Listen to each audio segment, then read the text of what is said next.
Baik, terima kasih Pak Kiai. Silakan ada yang mau bertanya, kita minta 2 orang dulu dari teman-teman pelawak dulu. Ya, nampaknya muka lagi banyak masalah, kan?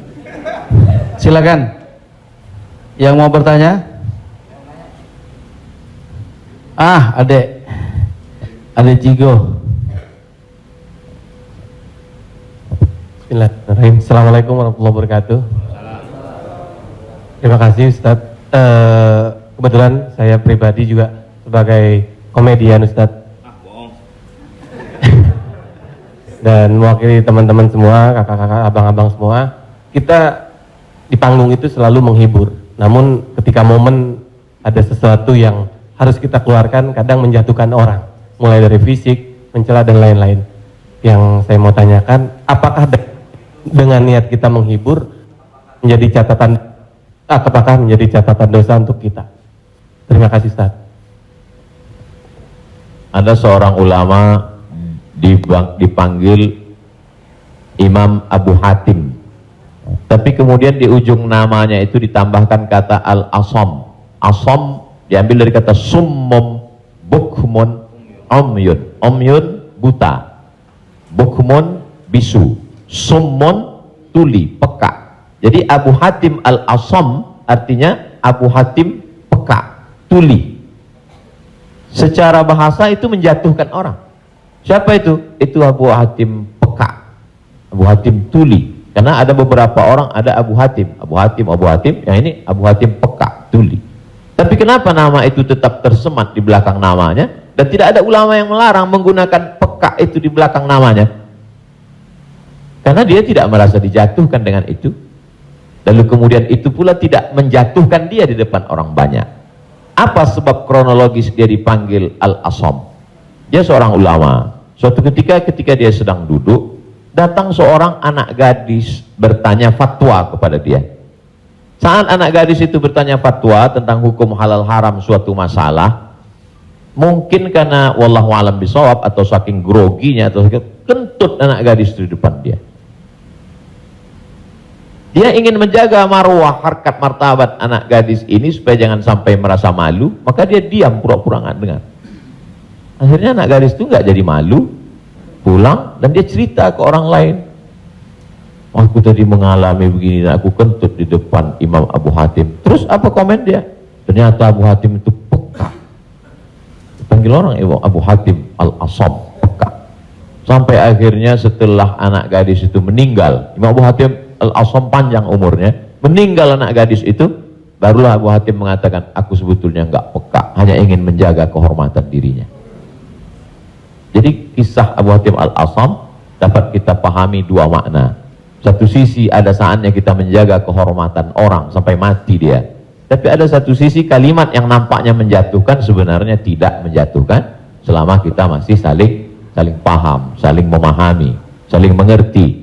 Ada kata-kata yang mungkin kita gunakan tapi menjatuhkan dia. Padahal sepertinya pujian. Tapi ada kata-kata yang sepertinya. Jadi kalau sudah saling memahami, orang pun mengerti, maka dia tidak menjadi suatu celaan. Ya ayyuhalladzina amanu, hai orang beriman, ijtanibu katsiran minadh-dhann, jauhilah prasangka buruk, inna ba'dadh-dhanni itsmun, wala tajassasu, jangan mencari-cari kesalahan orang, wala yaghtab ba'dukum ba'dha, jangan ghibah membicarakan aib orang lain, la talmizu bil alqab, janganlah kamu menggunakan gelaran-gelaran yang jelek. Bukankah tuli itu gelaran yang jelek? Iya. Tapi saat itu digunakannya bukan untuk menjatuhkan dan mereka saling memahami tentang hal itu. Wallahu a'lam bishawab. Baik Ustaz, satu pertanyaan seputar dunia entertain. Ketika orang memerankan misalnya, mohon maaf lahir batin, main film seks, selama film itu diputar terus, sementara orangnya udah hijrah, dan saat ini film itu diputar, itu jariahnya seperti apa tuh Ustaz? Nah, ini mohon maaf lahir batin Ustaz. Hah? Nonton sama biniku berdua.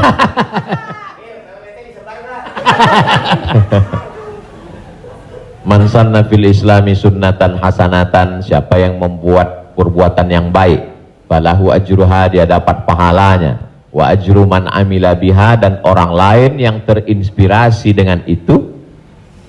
Jadi Jadi kalau Paski membuat rumah tahfiz, lalu kemudian komunitas-komunitas yang lain terinspirasi dengan itu, maka dapat pahala min ghairi an yanqusa min ujurihim syai'un.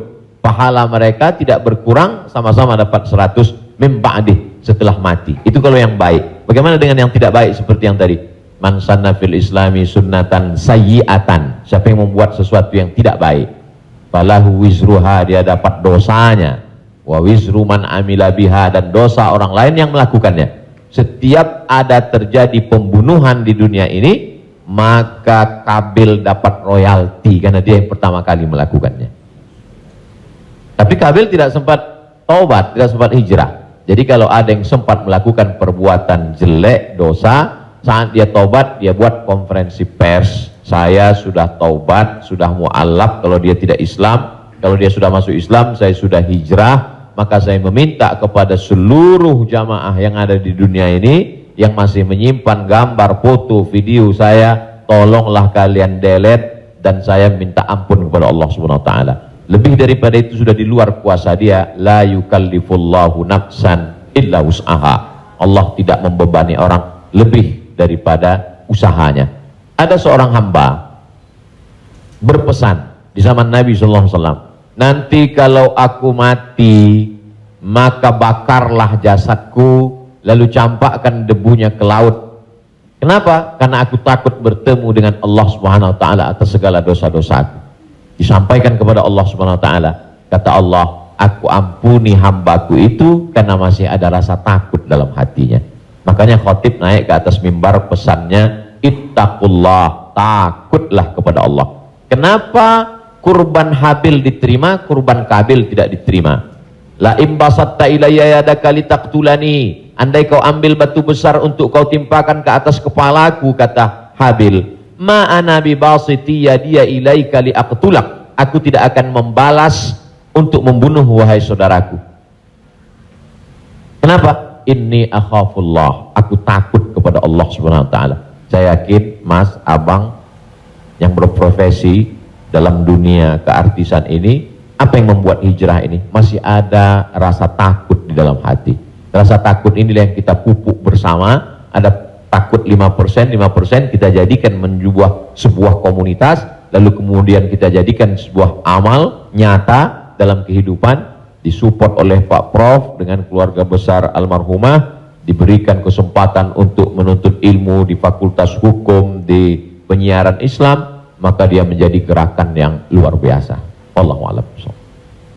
Terima kasih. Selanjutnya ada adik Ginanjar Sukmana. Setelah itu Bang Atet Jakaria.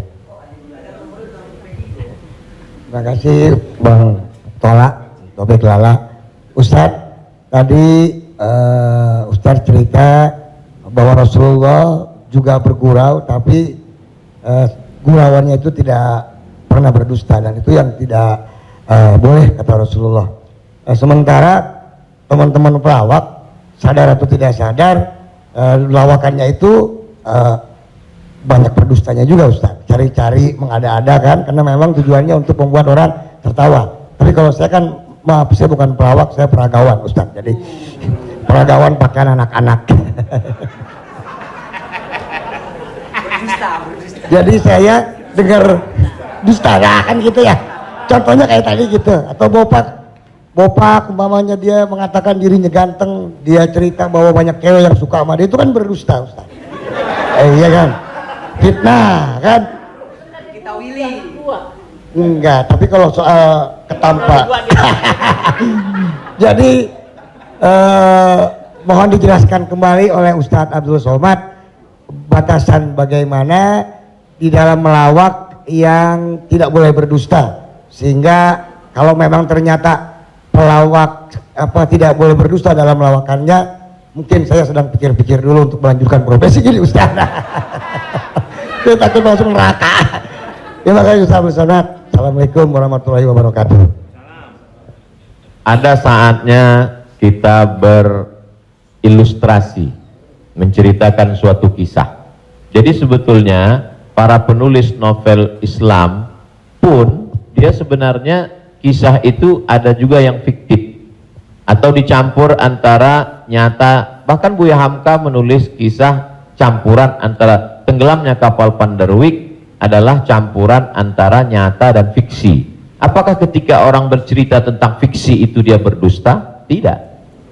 Jadi kita bisa bedakan itu antara orang memang betul-betul dia berdusta. Kemarin saya melakukan ini suatu, padahal cerita itu tidak ada.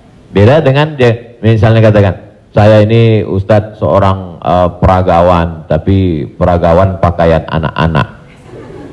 Tidak, Mas Ginanjar tidak sedang bercerita, kemarin di mall saya memperagakan pakaian anak-anak Pak Ustadz. Ketika saya pakai pakaian anak SMP, semua ketawa. Itu dusta. Tapi ketika dia katakan cerita awal tadi, semua orang tahu bahwa dia tidak sedang memperagakan pakaian anak-anak. Dia hanya sedang menunjukkan tentang dirinya. Secara sebenarnya di balik kalimat itu Mas Ginanjar sedang menjatuhkan dirinya di hadapan orang lain. Kan?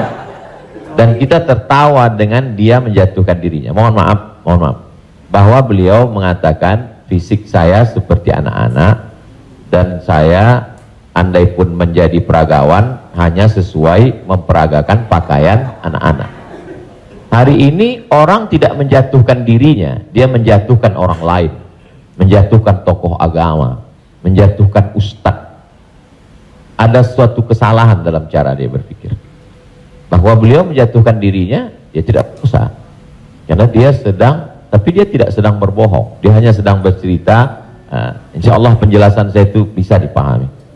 Yang tidak bisa itu adalah ketika orang seolah-olah dia bercerita, dia kemarin saya menjadi sebuah cerita seakan-akan orang mengatakan dia nyata. Padahal sebetulnya hanya bohong belaka supaya orang tertawa. Itu yang dilarang oleh Nabi Muhammad SAW. Wallahu a'lam. Baik, Assalamualaikum warahmatullahi wabarakatuh. Nama saya Ted Zakaria Ustaz. Saya pernah ketemu Ustaz di Airport waktu itu mau berangkat umroh. Yang saya ingin mohon penjelasan dari Ustaz. Sekarang ini banyak pelawak-pelawak yang ikut ceramah juga. Pelawak sekarang ini dibutuhkan di mana-mana buat ikut ceramah. Padahal kalau kita lihat pelawak itu kemampuannya sangat minim, bahkan sudah menjual dengan harga yang mahal. Mohon penjelasannya Pak Ustadz, di mana bolehkah seorang pelawak itu melucu atau melawak di dalam satu ceramah? Nah, kita lihat yang namanya pelawak ini sekarang menjadi daya tarik sebelum ustadznya yang asli itu datang. Saya sendiri umpamanya berapa kali ngikut raja dangdut kemana, saya jadi bemper biasa di depan, tapi saya mengingat bahwa ilmu saya belum sampai ke situ, tapi saya memaksakan diri untuk menarik. Saya sadar bahwa ilmu saya belum seberapa untuk ke masyarakat yang penuh itu. Mohon penjelasannya Ustaz. Terima kasih. Assalamualaikum warahmatullahi wabarakatuh. Waalaikumsalam warahmatullahi wabarakatuh. Bedakan antara da'i dengan alim fatwa. Da'i dia mengajak orang ke jalan Allah. Sedangkan alim yang mengeluarkan fatwa, dia adalah orang yang berijtihad. Apakah dia berijtihad sendiri mengambil dari Quran, sunnah, ijma', qiyas, syar'u man qablana, saddu zara'i, qalu sahabi, istihsan, istishab, urf, atau dia membaca fatwa ulama lalu dia sampaikan dengan kemampuan dia baca kitab kuning. Jadi jangan kita pukul rata. Jadi jangan nanti ketika ada di antara sahabat-sahabat dari Paski mengajak orang sholat, ngajak puasa sunat, lalu kemudian di antara kita, ngapain ente ngajak-ngajak saya sholat? Ente kan bukan ustadz. Padahal mengajak orang berbuat baik adalah kewajiban kita semua.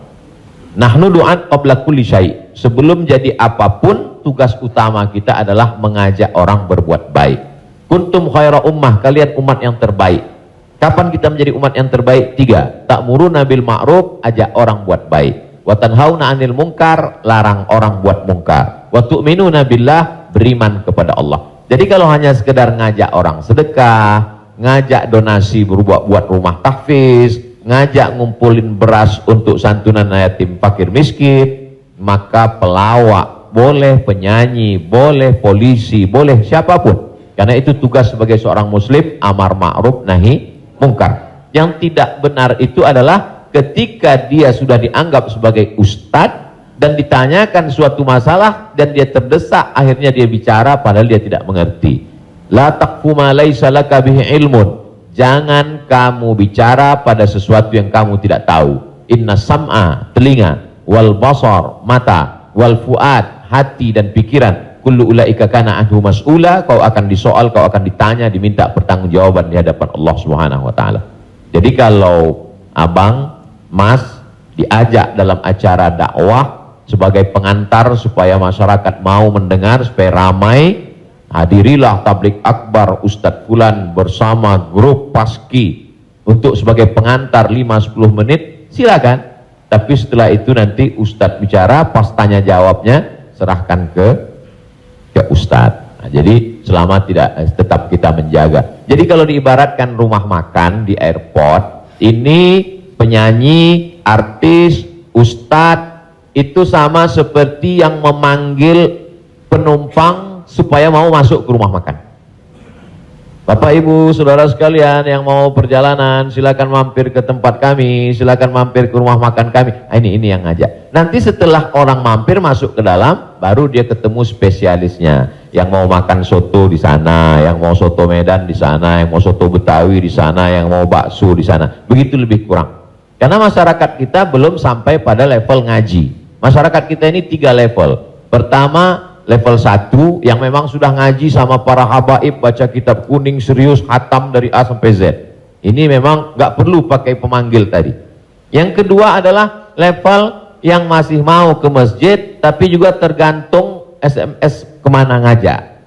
Ngaji oke, kesini pun oke. Ini yang level 2. Yang level 3, ngelihat masjid pun masih takut.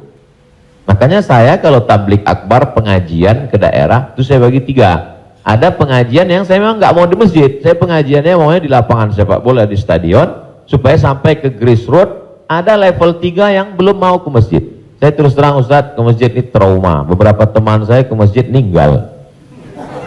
Nah, jadi yang level ini masih mau, masih bercampur. Jadi kalau ada orang yang ngejek, apa itu? Dakwah apa itu? Pengajian apa itu? Kenapa melibatkan artis?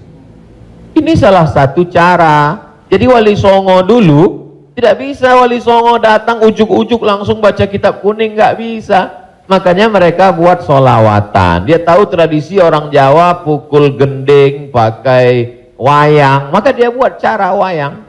Dia pakai wayang. Jadi sekarang kalau mampu buat film pendek atau melibatkan artis, video tanya jawab saya dengan pertanyaan yang sama, dengan jawaban yang sama, tapi dengan pengantar artis berbeda viewernya. Yang ngasih tahu penonton. Ustadz coba Ustadz lihat ini. Ini dengan musyawarah sekian penontonnya. Tapi ketika Ustadz di masjid dengan jamaah sekian penontonnya. Artinya apa? Dakwah bisa sampai melalui lisan sahabat-sahabat, kawan-kawan. Jadi pakai kesempatan ini untuk mengajak orang lebih banyak ke jalan Allah Subhanahu wa taala. Wallahu a'lam. Barakallah.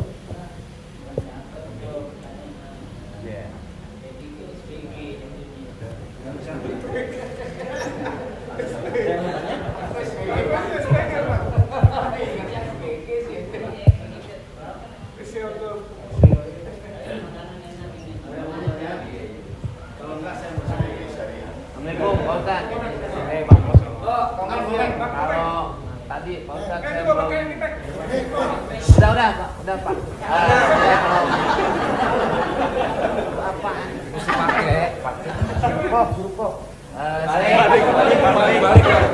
Saya belum paham yang tadi Pak Ustadz bilang apa wasaah apa wasi. Oh, lo jangan nyampur. Agama lo beda lo. Wasaah sambil bercanda apa tadi gitu. Pak Ustadz lupa ya, nanti saya jelasin lagi. Apa tadi? Wasaah kalau nggak salah. Nggak tahu, Wak Ujang adanya kali. Iya Pak Ustad. Ya itu. Wasilah.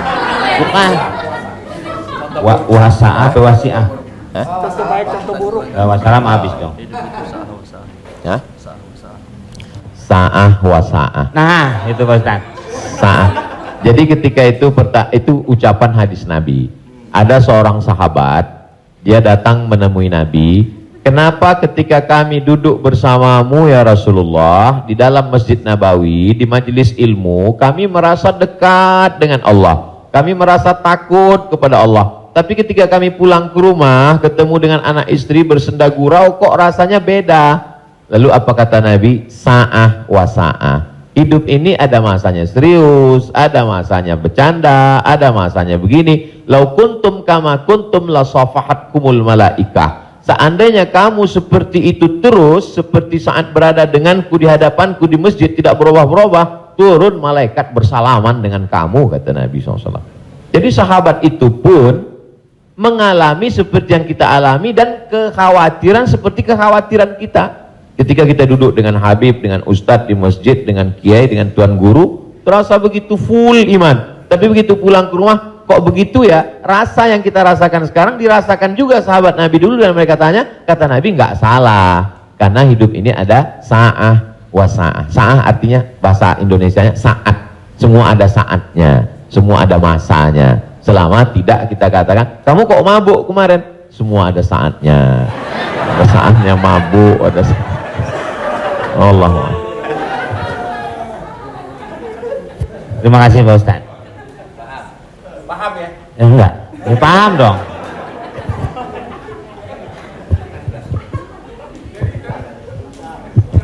Mungkin dari sini ada. Tapi satu lagi pertanyaan, saya mau nanya, Pak Ustadz, ini masalah saya pribadi. Jadi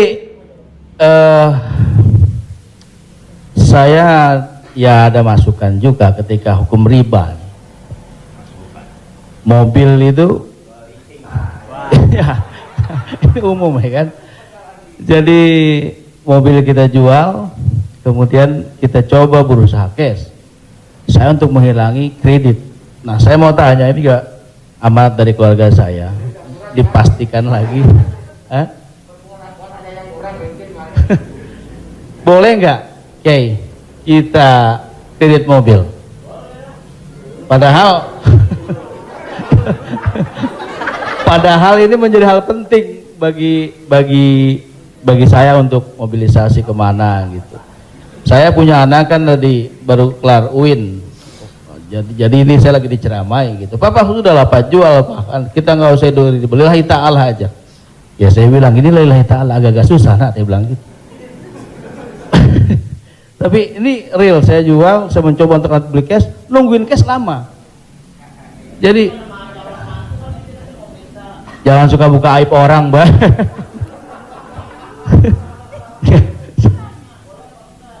Ya, udah tadi ini dulu belum kelar. Jadi boleh nggak saya riba, oke? Sorry, boleh nggak kredit mobil itu?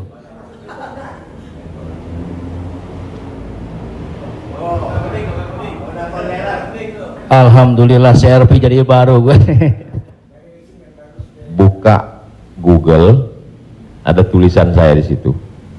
Nanti Bapak, Ibu, Abang, Mas share ke teman-teman. Buka Google, tulis di situ Somad Morocco, SOMADMOROCCO, Somad Morocco, SOMADMOROCCO, Somad Morocco, spasi kredit,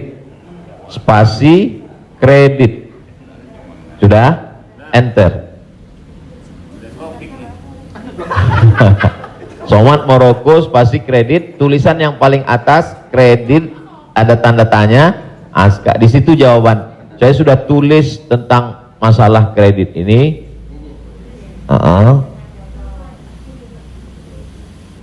Di situ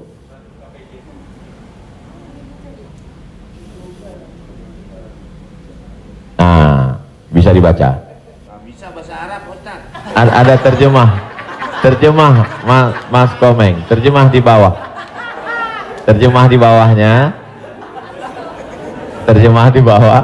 Majma' al-Fiqih Islami membolehkan jual beli dengan tempo. Dah? Membolehkan jual beli dengan tempo, jangka waktu garis miring kredit pada konferensi ke-6 yang dilaksanakan di Jeddah pada tahun 1990 dalam keputusan tersebut. Jadi jual beli dengan tempo kredit itu boleh. Bawah, ini penjelasannya. Yang bawah langsung bahasa ke jawaban. Jual beli kredit itu tidak ada keberatan di dalamnya, boleh jika waktu dan tambahannya diketahui. Dibayar dalam waktu 2 tahun. Dibayar dalam harga 200 juta. Dicicil 1 bulan 15 juta, misal 10 juta, 12 juta. Meskipun harga kredit lebih mahal daripada kontan, karena penjual dan pembeli sama-sama mendapat manfaat. Penjual mendapat manfaat tambahan harga dan pembeli mendapat manfaat tempo jangka waktu. Disebutkan dalam Sahih Al-Bukhari. Apakah di zaman Nabi ada kredit? Ada. Dalam Sahih Bukhari, Sahih Muslim, bahwa Barirah itu manusia. Waktu itu masih boleh jual manusia, hamba sahaya. Bahwa Barirah dijual oleh tuannya dengan cara kredit selama 9 tahun. 1 tahunnya dibayar 40 dirham. Ini menunjukkan bolehnya jual beli kredit. Kesimpulannya, uang dengan barang boleh, tapi uang dengan uang riba. Prof, saya pinjam uang 200 juta. Nanti saya bayar 220. Haram, riba. Tapi ketika saya beli mobil, Prof, saya cicil tiap bulan, maka lunas dalam waktu 1 tahun, itu tidak riba karena akadnya uang dengan barang. Yang jadi masalah ketika kita pergi ke dealer untuk beli mobil, kita katakan kita tidak punya uang cash, dia tidak mau langsung transaksi dengan dia, tapi dia akan libatkan pihak ketiga, penyedia keuangan. Pada akhirnya transaksi kita adalah uang dengan uang. Uang dengan uang, bukan uang dengan barang. Lalu apa solusinya? Pergi ke bank syariah. Kenapa di bank syariah uang dengan barang? Assalamualaikum, waalaikumsalam. Bank syariah, saya mau beli mobil. Terus mau pinjam uang. Kata bank syariah, kami tidak melayani peminjaman uang dengan uang, karena uang dengan uang berbunga haram. Bapak sebetulnya mau beli apa? Mau beli mobil. Kata orang bank syariah, mobilnya kami beli. Bank syariah membeli mobil. Setelah itu bank syariah menjual mobil itu ke kita, maka akadnya kredit sama seperti Barirah dibeli pada zaman Nabi, kredit 9 tahun. Jadi akadnya adalah uang dengan barang. Begitu. Allahu a'lam. Ya alhamdulillah. Beli lagi. Saya lebih kembali lagi pakai syariah. Selanjutnya siapa yang mau bertanya? Silakan umum sekarang. Bang Dery mau nanya? Oh, yang ibu-ibu aja, ibu-ibu. Pak.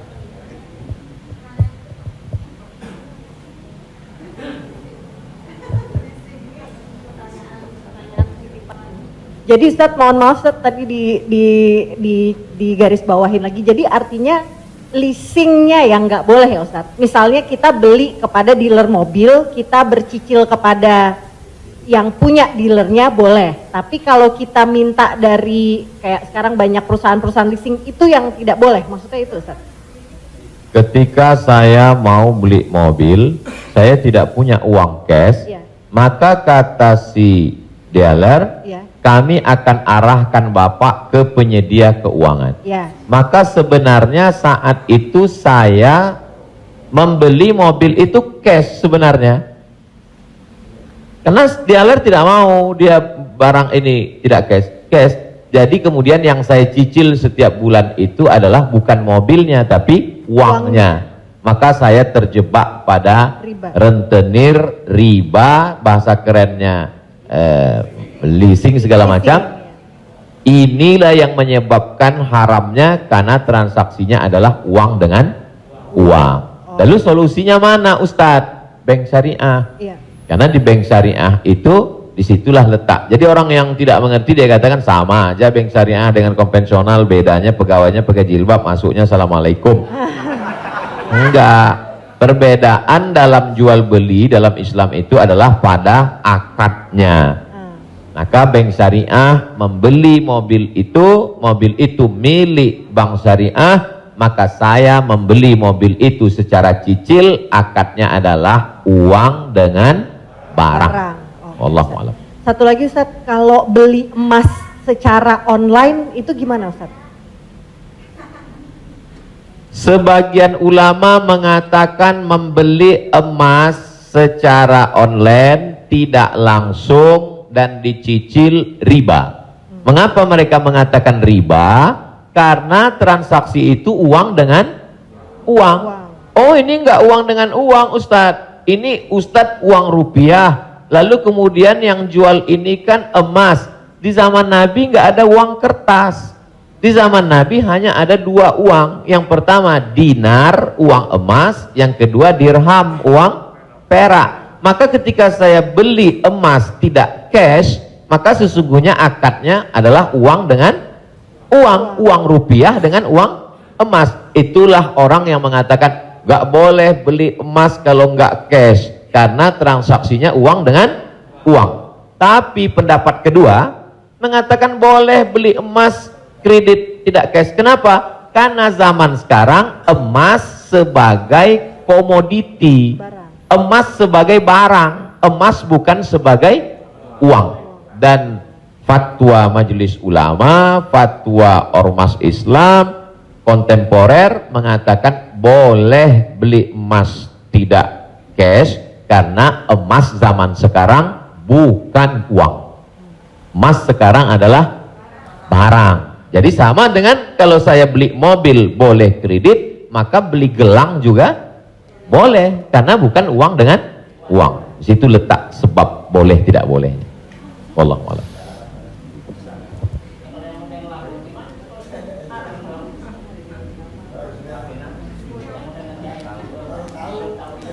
Yang sudah banyak-banyak taubat nasuha, sholat sunat, istighfar. Kalau sedang dalam proses bisa dibom, ada aset yang bisa dijual untuk ngebom supaya selesai, jual lah. Tapi kalau ini aset pokok tidak boleh jual rumah karena rumah pokok, sama seperti makan. Ini kalau saya jual aset ini saya bom meledak semua Ustadz. Ini Hiroshima Nagasaki hancur semua, maka nggak boleh. Azam tekad dalam hati, saya mencari nafkah, saya lunasi sampai habis, nanti setelah ini saya tobat berhenti. Tapi kalau bisa jual satu petak ini lalu ditutup ini, lakukanlah untuk melepaskan diri dari riba, karena riba itu 5 ancamannya. Yang pertama, alladzina ya'kuluna riba la yaqumuna illa kama yaqumul ladzi yatakhabbathu syaitanu minal mas. Orang yang makan riba nanti bangun bangkit dari kubur ketika di padang mahsyar seperti orang kerasukan setan. Yang kedua, ayyuma lahmin nabata min haramin fannaru aulabih. Setiap daging di badan tumbuh dari yang haram, maka tempatnya api neraka jahanam.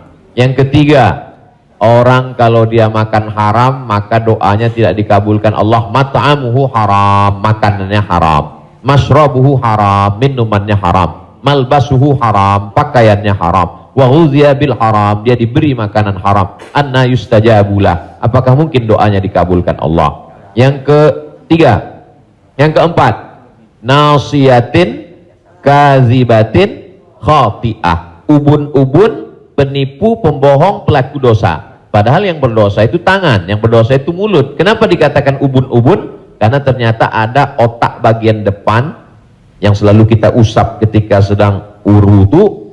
Disitulah pemikir. Otak ini berpikir ketika dia dapat semprotan darah. Darah itu menyembur dari jantung. Darah itu dari makanan. Sepiring makanan riba berubah menjadi setetes darah, disemburkan oleh jantung naik ke otak, isi otak haram, maka bawaannya mau haram saja. Gara-gara riba. Heran saya ini Pak Ustadz, kenapa pikiran saya ini mau haram saja? Sebabnya gara-gara makan riba. Yang terakhir, yang kelima adalah tidak ada keberkahan. Hidup ini yang kita cari berkahnya. Makanya ketika anak lahir yang didoakan berkah, barakallahu laka fil mauhub. Ketika orang menikah yang didoakan berkah, barakallahu lakuma wa baraka alaikuma. Ketika ketemu yang didoakan berkah, assalamualaikum warahmatullahi wabarakatuh. Ketika makan yang diminta berkah, Allahumma barik lana. Wallahu a'lam.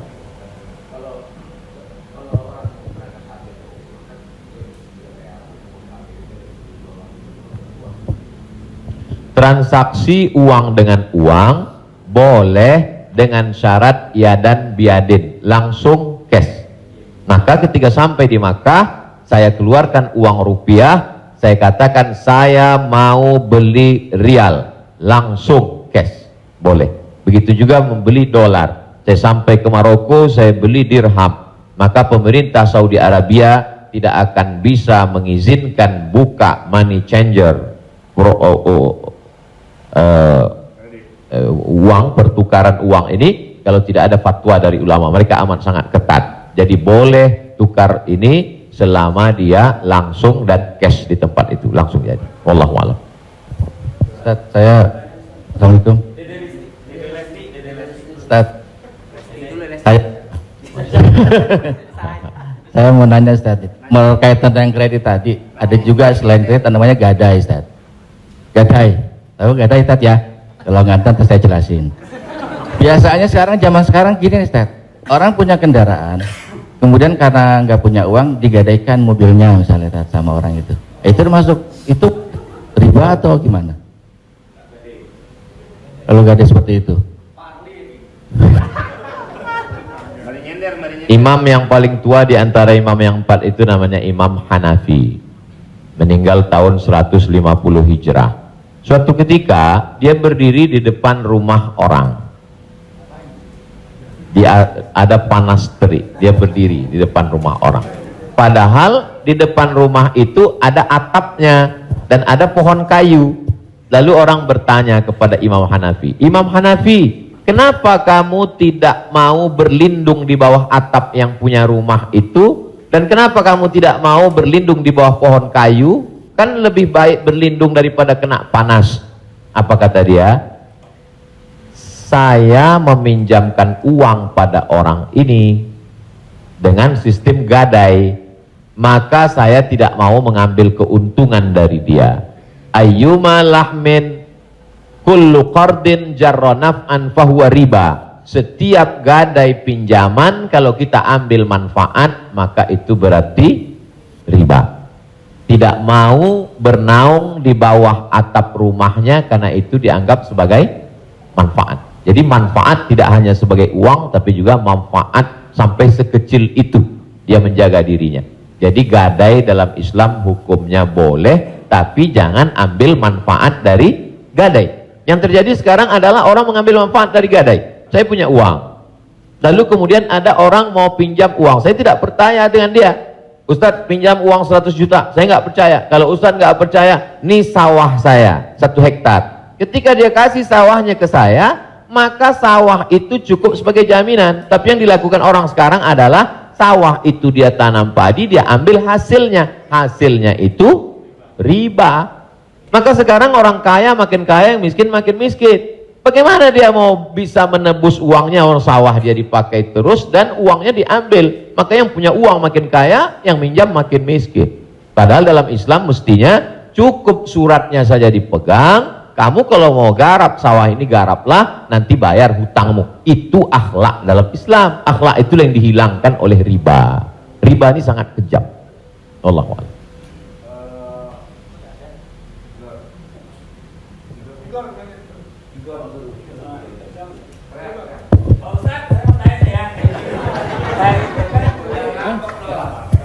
Pak Ustadz, Assalamualaikum. Assalamualaikum warahmatullahi wabarakatuh Pak Ustadz. Saya ini pernah Islam, balik ke Kristen, balik lagi ke Islam lagi. Itu gimana itu ceritanya Pak Ustadz? Innalladzina amanu, beriman, summa kafaru, murtad, summa amanu, kemudian beriman, summa kafaru, murtad, summa zdadu kufran, maka barulah tidak diterima. Jadi kalau Islam setelah itu dia murtad, balik lagi ke Islam, maka dia diterima. Amanu summa kafaru summa amanu summa kafaru summa zdadu kufran, nah, ini baru tidak diterima. Nah, sebab itu mudah-mudahan Bang Tigor istiqomah dalam iman dan Islam.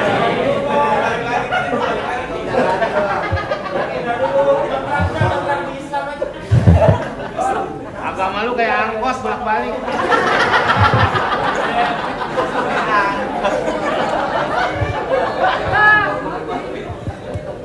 Tapi saya sudah tetap sekarang. Amin. Ya Allah. Saya udah umroh, Ustaz. Jadi Ya Allah. Jadi balik Bang, ke jalan yang benar. Insya Allah. Jadi Bang Taufik, kajian paski mungkin kerjasama dengan musyawarah supaya terus, atau kalau tidak ingin satu majelis, ustadznya nanti setelah di sana pagi misalnya, sore di paski. Kemudian ngaji ini, kalau sekedar ngaji kita nggak ada tantangan, mesti ada sosialnya. Misalnya ngumpulin beras. Jadi saya sendiri tidak hanya sekedar ngaji, saya khususkan hari Jumat kedua setiap bulan, saya di Pekanbaru, hari Jumat khutbah Jumat, habis itu bagi beras ke masyarakat pelosok yang sulit. Lalu siapa yang menjadi relawannya? Yaitu relawan-relawan Biker Subuhan, mantan petato, kemudian hijrah, pemuda hijrah. Karena kalau cuma ngaji, orang tidak ada tantangannya. Jadi saya ingin ke depan paski ngaji, kemudian ada gerakan dakwah, kemudian ada gerakan sosial, buat rumah tahfiz, lalu kemudian tidak hanya uang dari komunitas saja, buat yayasan, kami membuka rumah tahfiz gratis untuk yatim dan segala macam, kirim ke nomor rekening berikut ini, pasang pancingnya, Allah Ta'ala memberikan. Belajar kita dari yang dilakukan oleh almarhumah, 250 yatim 40 tahun, Prof. 43 tahun bisa tidak putus. Inspirasi. Jadi kalau mau, maka kita bisa ikuti jejak, sehingga kita, jadi kelanjutan itu, maka Bang Tigor dan abang yang lain, dia akan terpacu terus untuk datang setiap kajian pekanan, lalu kemudian memperbaiki tahsin bacaan Qur'annya, lalu kemudian meluruskan kajiannya, kemudian ada konsultasi dengan ustadz, tanya jawab dan lain sebagainya. Wallahu a'lam.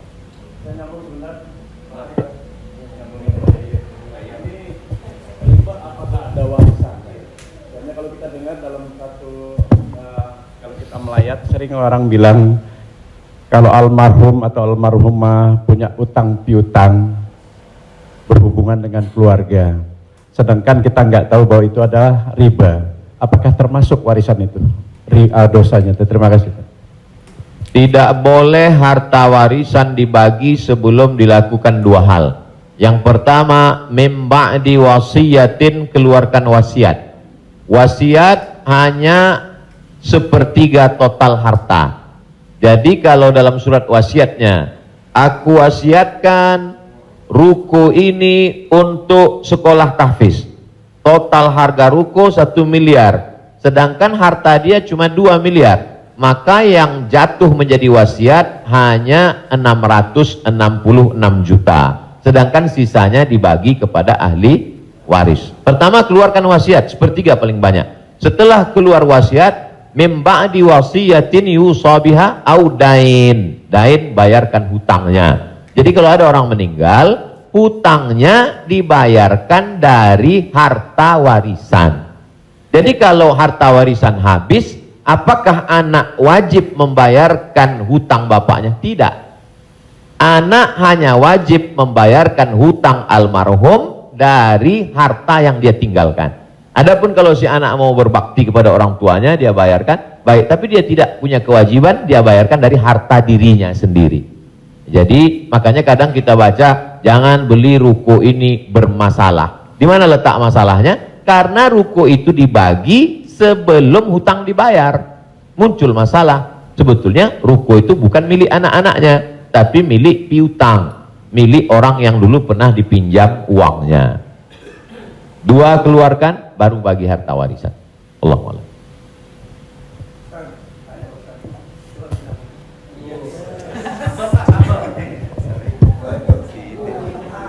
Terima kasih Pak Ustadz. Saya mau tanya tentang peminjaman uang.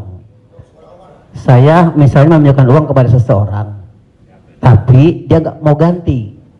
Nah, terus kita nggak mau nagih karena takut menjadi sebuah permusuhan. Kan ada peribahasa memberikan pinjaman hutang itu sama juga menanamkan musuh. Nah, bagaimana hukumnya? Apakah ini harus ditagih sama kita ataukah dibiarkan? Terima kasih Pak Ustadz. Assalamualaikum warahmatullahi wabarakatuh. Waalaikumsalam. Ayat yang paling panjang dalam Al-Quran, 1 halaman penuh, Al-Baqarah 282. Bukan tentang haji, bukan tentang puasa, tapi tentang perjanjian hutang piutang. Ya ayyuhalladzina amanu, wahai orang beriman, idza tadayantum bidainin, kalau kamu menjalin transaksi hutang piutang ila ajalim musamma, sampai batas waktu limit tertentu, faktubuh, tulislah. Wal yaktub bainakum katibun bil adli, hendaklah ada seorang penulis yang menulis dengan adil. Wastashhidu syahidaini min rijalikum, ada 2 orang saksi. Antadil, kalau tidak ada 2 orang laki-laki, wa maraat, 1 orang perempuan, wa maraatani, 2 orang perempuan, antadilla ihdahuma fatudzakkira ihdahumal ukhra. Sedetil itu dalam Al-Qur'an. Jadi kalau saya menagih hutang, sesungguhnya bukan saya sedang mencari musuh, tapi menyelamatkan dia supaya dia dan anak cucunya jangan sampai makan haram. Kalau dia tidak sanggup, ayat yang kedua, fanaziratun ila maisarah, kasih sampai batas waktu dia lapang. Kamu bisa bayar kapan? Insya Allah 1 Mei Pak Ustadz. Tahun berapa? Tahun 2022. Oke, insya Allah Mei 2022 lapang. Tidak juga dia sanggup membayar, lebih banyak minyak kita nagih daripada uang yang mau ditagih. Masuk ayat ketiga, wa antasaddaqu khairul lakum, kamu sedekahkan lebih baik. Aku sudah capek, asam uratku naik, asam lambungku kumat, kau ambil aja lah ini. Wa antasaddaqu khairul lakum, kau sedekahkan lebih baik. Yang menghafal ayat ini yang memberi pinjaman, bukan yang minjam. Sekarang yang menghafal ayat ini yang minjam. Ketika kita tagih, kapan kau bayar? Dibilangnya, wa antasaddaqu khairul lakum, kalau kau sedekahkan lebih baik. Allahu akbar.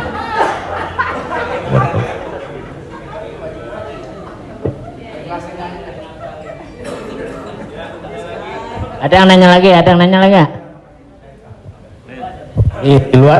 Di luar utang piutang. Saya mau tanya ini Pak Ustadz, kan kalau ada teman yang ulang tahun, kita suka bilang selamat ulang tahun, kita doakan semoga panjang umur. Sementara yang namanya ajal tidak bisa meleset 1 detik, tidak boleh kurang dari 1 detik, tidak boleh lebih dari 1 detik. Lalu bagaimana kita percuma kita berdoa seperti itu dong Ustadz? Iya kan? Ya itu, enggak ya? Terima kasih Ustadz. Man ahabba ayyubsata lahu fi rizqihi, siapa yang mau dilapangkan rezekinya, wa yunsa'alahu fi atharihi, mau dipanjangkan umurnya, falyasil rahimahu, hendaklah dia menyambung tali silaturahim. Katanya dengan silaturahim umur bertambah. Padahal dalam ayat Quran, idza jaa ajaluhum, kalau ajal sudah sampai, la yastakhiruna sa'atan, tak bisa ditunda walau sesaat, wa la yastaqdimun, tidak bisa dimajukan walau saat. Apakah kontradiktif antara ayat dengan hadis dengan doa dari Mas Dery bahwa umur bisa bertambah? Tidak kontradiktif. Lalu yang kontradiktif itu apa? Pemahaman kita. Dijawab oleh Syekh Muhammad Mutawalli Asy'arawi, ulama besar dari Al-Azhar Kairo Mesir. Nama kitabnya Fatawa Al-Kubra, fatwa-fatwa besar, bahwa umur tidak ditambah, tapi doa panjang umur dan bersilaturahim panjang umur itu maksudnya kualitas umurnya bertambah. Ada orang yang umurnya 40 tahun tapi hafal Quran, berzikir, diisi dengan wakaf, infak, sedekah. Ada 40 rumah warung jatuh mati. Jadi yang dimaksud kita doakan, semoga Mas Dery dan semua paski kita semua panjang umur. Maksudnya umurnya berkualitas, berisi. Itu. Wallahu a'lam.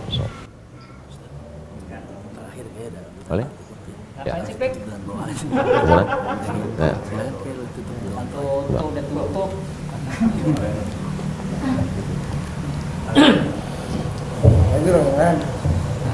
Nah. Bapak Ibu yang berbahagia, karena Pak Kiai agak capek besok mau ke Riau, mau pulang kampung. Jadi kita ikut. Biayanya nggak ada ragu. Jadi, Ayang ngajakin. iya, alhamdulillah sudah dicukupkan untuk pertanyaan. Nanti kalau yang mau bertanya, tulis aja surat, langsung kirim ke Bopak. Mau dijawab. Biar Bopak yang kirim ke Ustaz Somad. Baik, Bapak Ibu yang berbahagia, alhamdulillah kita sudah mendapat pencerahan. Mudah-mudahan ini menjadi langkah awal kita untuk mendekati agama kita dengan bijak tentunya. Semoga Allah memberikan kecerdasan kepada kita. Di sisa umur kita ini, mudah-mudahan menjadi orang yang bermanfaat buat diri dan agama secara bangsa. Amin. Pak Kiai, kita mohon untuk memberi doa untuk acara ini. Terima kasih. Astaghfirullahaladzim, astaghfirullahaladzim, astaghfirullahaladzim, alladzi la ilaha illa huwal hayyul qayyum wa atubu ilaih. A'udzubillahi minasyaitonir rajim. Bismillahirrahmanirrahim. Alhamdulillahirabbil alamin, arrahmanir rahim, maliki yaumiddin. Iyyaka na'budu wa iyyaka nasta'in. Ihdinas siratal mustaqim, siratal ladzina an'amta 'alaihim ghairil maghdubi 'alaihim waladdallin. Amin. Allahumma shalli ala sayidina Muhammad wa ala ali sayidina Muhammad. Allahumma 'allimna ma yanfa'una, ajarkan pada kami ilmu yang bermanfaat ya Allah. Wanfa'na bima 'allamtana, yang sudah kami pelajari malam ini jadikan dia menjadi amal saleh ya Allah. Allahumma faqihna fid din, dalamkan ilmu agama kami. Wa 'allimna ta'wil, ajarkan kami pemahaman Al-Qur'an yang benar. Ya muqallibal qulub, engkau yang membolak-balikkan hati, sabbit qulubana, kokohkan hati kami ala dinik, dalam agamamu, ala ta'atik, dalam ketaatan kepadamu. Allahumma a'inna, tolong kami ala zikrika, supaya hati kami senantiasa berzikir mengingatmu, wa syukrika, selalu bersyukur kepadamu, wa husni ibadatik, selalu beribadah dengan ibadah yang terbaik. La tada'lana zamban illa ghafartah, wala aiban illa satarta. Aib cacat kami banyak, tutupi dari hadapan manusia, dan tutupi pula ketika kami menghadapmu nanti ya Allah. Wala maridhan illa syafaitah, ada saudara kami yang sakit, angkat penyakitnya, sehatkan ya Allah. Wala mayitan illa rahimtah, yang sudah meninggal dunia mendahului kami, lapangkan kuburnya ya Allah. Wala hajatan min hawaijid dunya wal akhirati laka ridha walana fiha salah, segala hajat dunia hajat akhirat baik bagi kami dan engkau ridha, illa qadaitaha wa yassartaha, mudahkanlah ya Allah. Rabbana hablana minas salihin, jadikan anak kami anak-anak yang soleh dan solehah, min huffazil Quran wal hafizat, bukakan pintu hati mereka untuk menjadi penghafal Al-Quran. Minal mujahidina fi sabilika bi amwalihim wa anfusihim, mereka akan menolong agamamu dengan harta, nyawa dan kekuasaan yang kau titipkan di tangan mereka. Allahumma khtim lana bi husnil khatimah, tutup umur kami dengan husnul khatimah. Allahumma ja'al akhira kalamina inda intihai ajalina, ketika ajal kami sampai, saat malaikat maut mencabut nyawa kami ingin kalimat terakhir yang keluar dari mulut kami, la ilaha illallah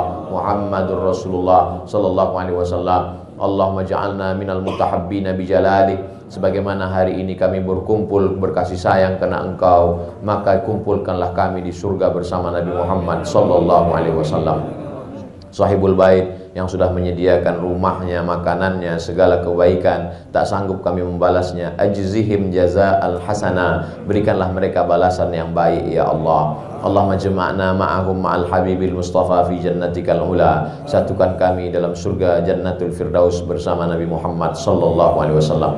Rabbana atina fid dunya hasanah wa fil akhirati hasanah wa qina adzabannar. Wa sallallahu ala sayyidina Muhammad wa ala alihi wa sahbihi wasallam, walhamdulillahi rabbil alamin. Taqabbalallahu minna minkum taqabbal ya karim. Saya ucapkan banyak terima kasih kepada keluarga besar almarhumah Profesor Dr. Hajat Tuti Alawiyah, tak dapat saya sebut satu persatu. Saya ucapkan banyak terima kasih kepada Paski. Malam ini amat sangat berbahagia, senang bisa saya bertemu dengan orang-orang yang selama ini saya senangi hiburannya, candanya, gurauannya, mudah-mudahan Allah panjangkan umur mereka insyaallah. Jazakumullah khairul jaza. Wassalamualaikum warahmatullahi wabarakatuh. Waalaikumsalam warahmatullahi wabarakatuh.